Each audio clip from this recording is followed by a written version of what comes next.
Properties of coordinate covalent compound. आज हम discuss करेंगे properties of coordinate covalent compound. अब कोऑर्डिनेट कोवेलेंट कंपाउंड क्या होते हैं? वो कंपाउंड जो हमारे पास बनते हैं lone pair of electron donation की वजह से। हमारे पास एक atom lone pair of electron donate करता है और दूसरा एटम वही lone pair of electron accept करता है, लेकिन ऐसा नहीं होता कि वो जो लोन पेयर ऑफ इलेक्ट्रॉन एक एटम डोनेट कर लेता है तो वो इससे कंप्लीटली चला जाता है।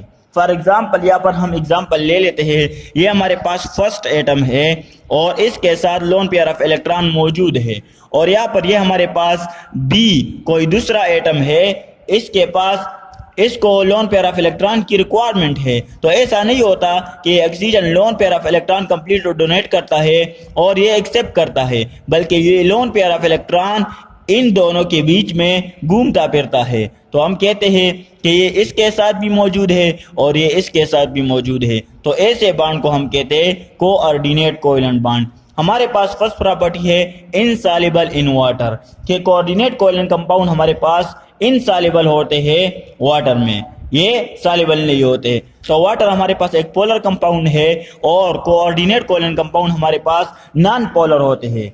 यहाँ पर हम एग्जांपल लेते हैं। हमारे पास अमोनियम क्लोराइड की एग्जांपल है कि यहाँ पर नाइट्रोजन मौजूद है और नाइट्रोजन के आउटर मोस्ट शेल में 5 इलेक्ट्रॉन मौजूद होते हैं। यहाँ पर 3 हमारे पास अनपेयर होते हैं जबकि एक हमारे पास लॉन पेयर ऑफ इलेक्ट्रॉन होता है। यहाँ पर ये 3 हाइड्रोजन के साथ बाउंडेड होता है, फर्स्ट हाइड्रोजन, सेकंड हाइड्रोजन और ये हमारे पास थर्ड हाइड्रोजन। यहाँ पर ये लॉन पेयर ऑफ इलेक्ट्रॉन मौजूद है और यहाँ पर हमारे पास हाइड्रोजन क्लोराइड मौजूद है। हाइड्रोजन क्लोराइड, क्लोरीन क्या करता है कि इलेक्ट्रॉन डेंसिटी को अपनी तरफ खींचता है, जिसकी वजह से क्लोरीन पर नेगेटिव चार्ज आ जाता है और क्लोरीन के साथ 7 इलेक्ट्रॉन मौजूद है। और क्लोरीन के आउटर मोस्ट शेल में कितने इलेक्ट्रॉन मौजूद है? 7 इलेक्ट्रॉन मौजूद है। जब ये इस एक इलेक्ट्रॉन को अपनी तरफ खींच लेता है तो यहाँ पर पॉजिटिव चार्ज आ जाता है। अब इसको अपना आउटर मोस्ट शेल कंप्लीट करने के लिए हाइड्रोजन को इसको 2 इलेक्ट्रॉन की रिक्वायरमेंट है और क्लोरीन का जो आउटर मोस्ट शेल है वो हमारे पास कंप्लीट है। तो ये क्या करता है, तो नाइट्रोजन क्या करता है, अपना ये लोन पेयर ऑफ इलेक्ट्रॉन इस हाइड्रोजन के साथ शेयर कर लेता है। तो यहाँ पर एक बॉन्ड बन जाता है जिसको हम कहते हैं कोऑर्डिनेट कोवेलेंट बॉन्ड। अब ये लोन पेयर ऑफ इलेक्ट्रॉन ना इस हाइड्रोजन के साथ कंप्लीटली चला जाता है ना इस नाइट्रोजन के साथ होता है, बल्कि ये बीच में होता है जिसको हम कहते हैं कोऑर्डिनेट कोवेलेंट बॉन्ड।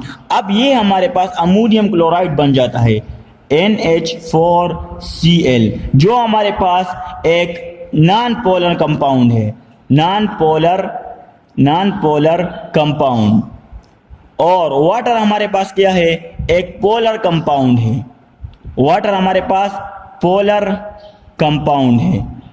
तो ये दोनों एक दूसरे में सॉल्युबल नहीं होते। हम कहते हैं कि लाइक डिसॉल्व लाइक, यानी पोलर में सॉल्युबल होगा और नॉन पोलर में सॉल्युबल होगा। तो यहाँ पर एक नॉन पोलर है और एक पोलर है हमारे पास, तो ये एक दूसरे में सॉल्युबल नहीं है। तो इसी वजह से हम कहते हैं कि insoluble in water, coordinate covalent compound are insoluble in water. दूसरी प्रॉपर्टी हमारे पास है low melting points as compare to ionic compound, यानी कोऑर्डिनेट कोवेलेंट कंपाउंड की जो मेल्टिंग पॉइंट होता है वो हमारे पास कम होता है। किससे? आयनिक कंपाउंड से। यहाँ पर अगर हमारे पास आयनिक कंपाउंड मौजूद है, यहाँ पर सोडियम क्लोराइड हमारे पास एक आयनिक कंपाउंड है, इसका जो मेल्टिंग पॉइंट होता है वो हमारे पास 801 डिग्री सी होता है।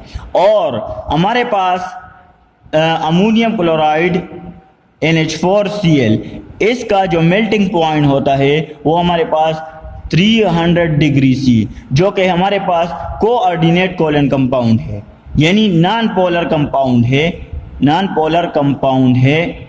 और ये हमारे पास क्या है? आयनिक कंपाउंड है। तो आप लोग देख सकते हैं कि इन दोनों में हमारे पास सोडियम क्लोराइड का जो मेल्टिंग पॉइंट है वो बहुत ज़्यादा है और अमोनियम क्लोराइड का मेल्टिंग पॉइंट हमारे पास बहुत कम है। तो हम कहते हैं कि low melting point as compare to ionic compound. Reaction are slower than ionic compound, अब कोऑर्डिनेट कोवैलेंट कंपाउंड की जो रिएक्शन होती है वो भी हमारे पास बहुत ज़्यादा स्लो होती है। किससे? आयनिक कंपाउंड से। तो इसको फास्ट करने के लिए हम यहाँ पर कैटलिस्ट यूज़ करते हैं। हम पैलेडियम कैटलिस्ट यूज़ करते हैं। हम यहाँ पर कौन कौन से कैटलिस्ट यूज़ करते हैं? हम यहाँ पर प्लैटिनियम कैटलिस्ट को यूज़ करते हैं। हम यहाँ पर पीडी पैलेडियम कैटलिस्ट को यूज़ करते हैं और निकल कैटलिस्ट को यूज़ करते हैं रिएक्शन को फास्ट करने के लिए। कैटलिस्ट का काम क्या होता है? It's just speed of the chemical reaction, not take part in a chemical reaction. Last property हमारे पास है कि ये हमारे पास बेड कंडक्टर होते हैं। ये हमारे पास क्या होते हैं? Coordinate covalent compound bed conductors होते हैं। बेड कंडक्टर्स का क्या मतलब होता है? जिसमें हीट और इलेक्ट्रिसिटी आसानी के पास नहीं हो सकती। तो यहाँ पर हम एग्जांपल लेते हैं। फॉर एग्जांपल हमारे पास अमोनियम क्लोराइड, यही एग्जांपल हम बार बार लेते हैं। अमोनियम क्लोराइड हमारे पास एक प्लेट में है जो कि सॉलिड के फॉर्म में हमारे पास मौजूद है और यहाँ पर हमारे पास ये वायर्स यहाँ से गुजरा हुआ है और इस इलेक्ट्रोड को यानी पॉजिटिव और नेगेटिव को हमने एक बैटरी के साथ कनेक्ट किया हुआ है और इस बैटरी को हमने यहाँ पर एक लाइट के साथ कनेक्ट किया हुआ है। ये हमारे पास एक लाइट है। तो अब होगा क्या? जब हम बैटरी को ऑन कर देते हैं तो यहाँ से जब करंट पास होता है तो ये लाइट हमारे पास बहुत हल्का सा रोशन होगा। तो हम कहते हैं कि ये हमारे पास नॉट गुड कंडक्टर होते हैं हीट और इलेक्ट्रिसिटी के।